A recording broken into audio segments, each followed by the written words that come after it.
So today we're continuing on our journey of how I made $1 million dropshipping. Do Facebook ads still work? That is the question we're trying to answer today. And for full transparency, I did run Facebook ads before, so I do have a little bit of experience with it. And this was back in the selling courses era when we had all these gurus trying to convince you to sell your own course to make $1 million. Now, I hate to admit it, but I was one of the people that fell for that. I made no money, but today we're going back to trying Facebook ads again. We're actually going to create our own ad and run that video ad into Facebook to see if it actually works. So stick around if you want to find out if I'm actually going to find success this time around with Facebook ads. So recently I came across Jordan Welch's Facebook ads for Shopify dropshipping, and while it was really good, it's also at the same time kind of demotivating because you see all these under 25-year-olds running e-commerce shops online, making that internet money, making millions, and you're just here being a millennial when you thought you've gone ahead and now you're trying to play catch up. And that's what I feel like, because I'm a millennial. I'm born in 91 and I did the thing. I went to school, went to university, was the first one from my family to go to university actually.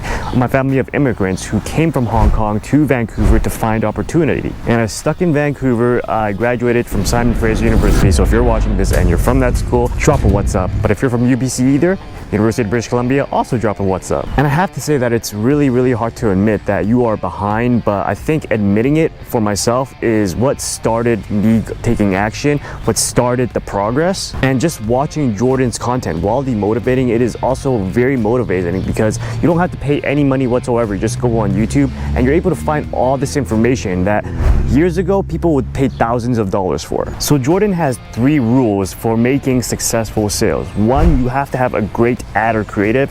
2, you have to have a product with clear benefits. And 3, you have to have an optimized website. And people who are not making sales are missing one of them, so that's why they're not making any sales on their Facebook ads. So Jordan mentioned that finding a great product is one of the 3 things that are most important. And if you guys like to use TikTok, then TikTok is your best friend here, because you're gonna start a new account and you're gonna curate it. All you're gonna do is look into products in your niche. And that's how I found the baby romper, right? You can see this one here. I was just scrolling, came across it, looks cool, caught my attention, saw the views, and then decided to add it into my repertoire. And the next thing I did is I went to AliExpress. I searched for anime baby rompers, and you see all these stores selling them right now.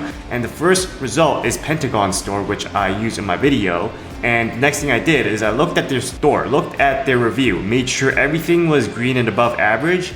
And then what I did, and this is what the gurus who say that AliExpress doesn't work doesn't do, I went ahead and I messaged them. Well, I followed them first. And over here, you see that contact now. Make sure to contact now. That opens up a place for you to message them, and then you just leave them a message. Hey, I see that you guys are selling this. Are you guys friendly with dropshippers? Like your products and want to test them out on some Facebook ads, and make sure that they respond the next day. So that's my criteria. Fast response. You want to test communication because if anything goes wrong, you want to get a hold of them easily. Now, before we get into creating the video and creating the Facebook ads, I just want to tell you the reason for all of this. The reason why I'm experimenting, because remember, I have no experience with this, is that I realized that at the current pace with my job and everything, I'm not going to have what I want to have. I want to retire early. I want to have a family, right? But if you're a millennial guy and you're looking at your finances and you're the same way, you want a family, and you look at your finances, you look at the job, you look at how much you're getting paid, and you realize with the way it's going, it's not gonna happen. Or maybe you already have a family and you're feeling the squeeze that the politicians in DC and Jerome Powell are forcing onto you through their manufactured inflation. So that's the reason for me to try everything I can to do this dropshipping journey with you in order to make more income, earn more. You know, I ran a poll on what you guys are most concerned about, and inflation and earning more came out on top. So product, ad creative, and site optimization. A little bit something about site optimization is if you watch my last video, you know that I use SiteGround for hosting. And if you haven't checked out my last video, check it out right here. But if you're looking for a good host, SiteGround is the best I found, and you can find the link below in the pinned comment or description if you want to get started with them, because they take care of optimization for you, so you don't have to think about it. And that leaves the creative, the ad creative. And I use photo vibrance in this video to make my video ad. So what that does, it basically takes photos and turns them into videos. It sounds complicated, but this is called parallax editing, and I'm going to show you how parallax editing works right now.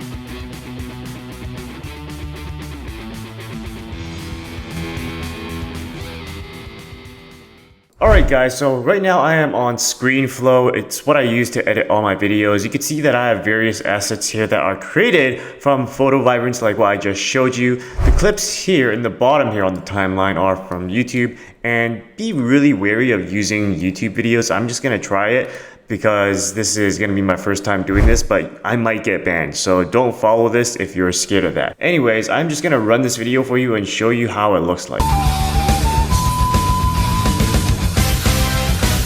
So there you go. That's how I took a bunch of photos, turned them into videos using photo vibrance, and just put them all into one, melded them together in ScreenFlow, put on an overtune on them, and boom, you have your video now. Alright guys, before we get started anywhere, let me show you where I'm sourcing this. I'm sourcing this from Pentagon Store from AliExpress, and their most expensive product is this Tanjiro one, $14.57.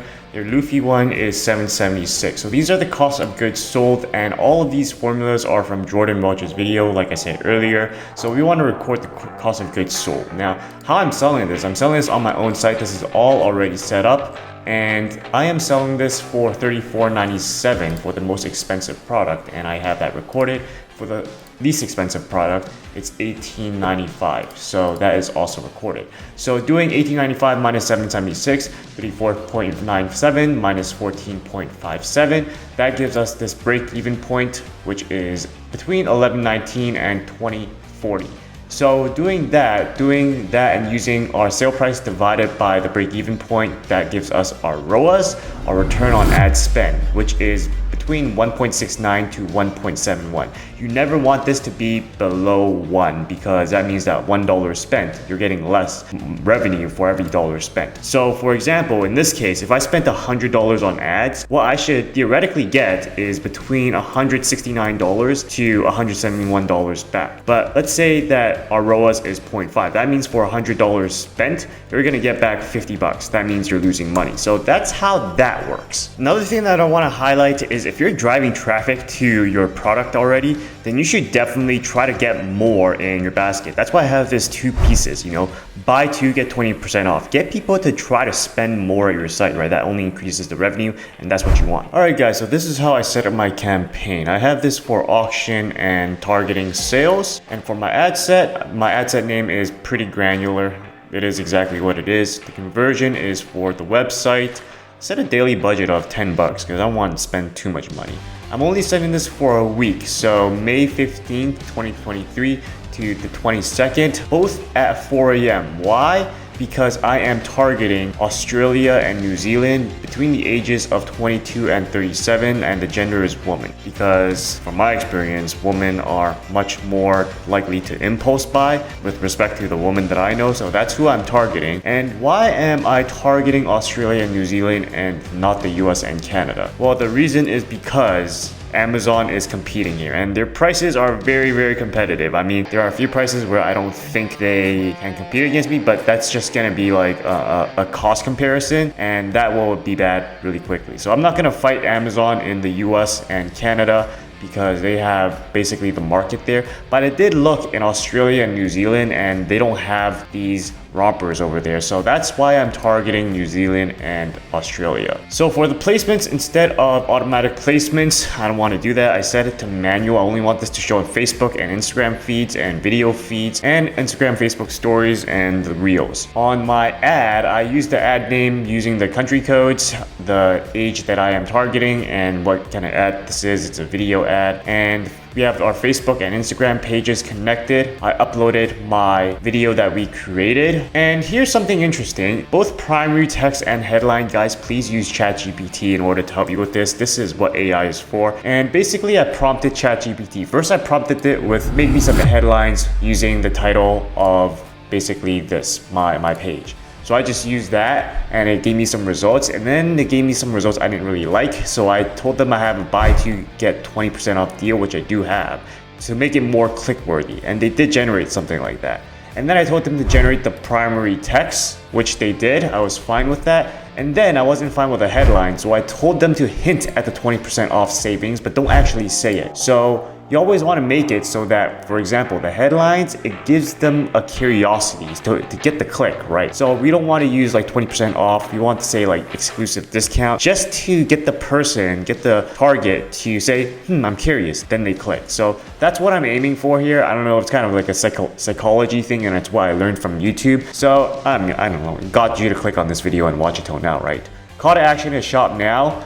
Sends me to the website. For the website URL, the display link is of course going to be the display link of this one. And that's basically it, guys. So I'm going to publish this and we'll take a look back at this in 7 days. One last thing, I actually had to set the conversion event to add the cart. That's something I forgot, and when I click publish, it gave me an error. So make sure to do that. Now, if you guys are thinking about trying this and you're making excuses like you can't edit or you're not creative, then let me tell you something. I am the least creative person I know, but I am also the most take action person I know. But guys, that is not natural. It took me some time to get to that point. This is not a I made $1 million dropshipping video like the other ones out there on YouTube, right? I haven't made it yet. You're going through the journey with me. It's a literal story on, yo, I want kids and a family someday, and I know that at my job with my current pay, there's no way that's gonna happen. So right now it looks like I'm trying to catch up to this Gen Z internet money thing. And at first it really felt embarrassing because at my age, I really felt like I was gonna be further along than where I'm at now, but I'm not, and I had to get over it. I had to humble myself. From that point is where I could have started,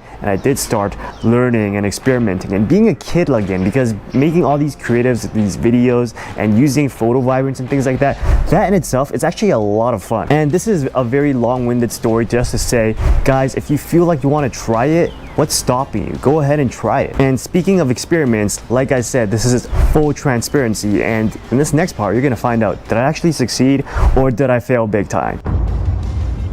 We had ran our first day of ads. You can see that it's the 17th. It took a while to get ads to approve by Facebook. So we basically ran our full ad yesterday and the results weren't good. If we take a look at our performance here, basically CPC is the cheapest, surprisingly, when we use Dragon Ball for the interest. And most of the video, if you remember, was mostly Naruto, and this cost the most money. So that's something strange that I didn't expect, but the Dragon Ball one got the most link clicks. And something else that I changed is that if we go into the ad set here, actually go to the ad set, and I decided to expand this a little bit more. You may have remembered that my audience, I was targeting 22 to 37. I changed that to 25 to 35. Changed the gender to all instead of just woman. And I moved from manual placements to the recommended placements by Facebook, going with the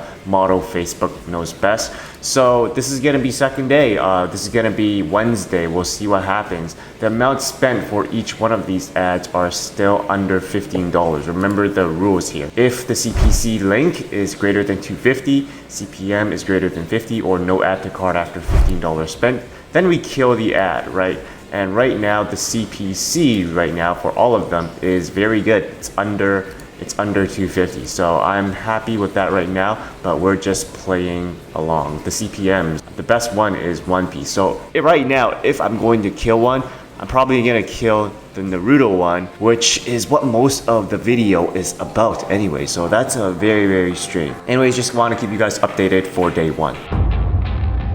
This is the second full day, and you can see that the amount spent here for Dragon Ball is $17. We had no add to cart, so that is why I turned this off, because we broke the rule here, no add to cart. I kept One Piece and Naruto on because they did get 2 add to carts each, but both their amount spent is over $15, which is fine. They had add to carts. The CPC is under 250, the CPMs is under $50, so we are still good. I changed the country from Australia to US to see how it goes, but I have a feeling that both of these two ad sets I'm gonna turn off as well. This product just doesn't look like it's selling well.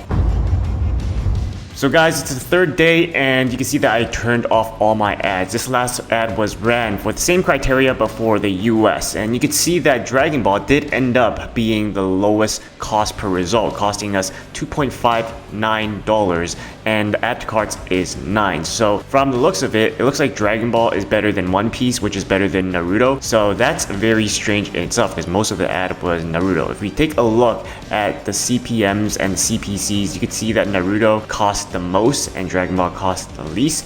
And CPC, it does look like Dragon Ball costs the most, but we're looking for, you know, the results, right? Cost per result. And if I was going to start up these ads again, I'll probably go with Dragon Ball again. So did Facebook ads work? Well, we did achieve our result, and that was to add to cart. We did get that, but did we get any purchases? No, we didn't. So in that aspect, Facebook ads did not work for me, but I did learn something from running Facebook ads. I learned that the product was not right because, like I said, one of Jordan's rules was the product has to provide some sort of benefit. Well, anime products don't really provide any sort of benefit, tangible benefits. It provides emotional benefits. So a lot of what I was offering are impulse buys. Go to my site, a lot of anime products are all impulse buys. So I came to the conclusion that Facebook ads probably wouldn't fit for the products that I'm trying to sell. So from our first video, to get everything set up, that cost us $134.84. Now running Facebook ads itself this time around cost us $88.02. That comes out to $226.86 spent. So hate to say it, guys,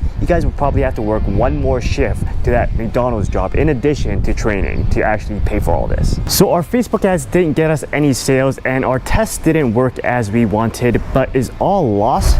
No, not really, because now we have a video that we can repurpose into another marketing or traffic hunting scheme. And I'm gonna show you how I'm gonna do that in the next video. Whether it'll be successful or not, I don't know, I haven't tried it yet. But if you haven't watched our first video yet and you want to check that out, then check that out right here.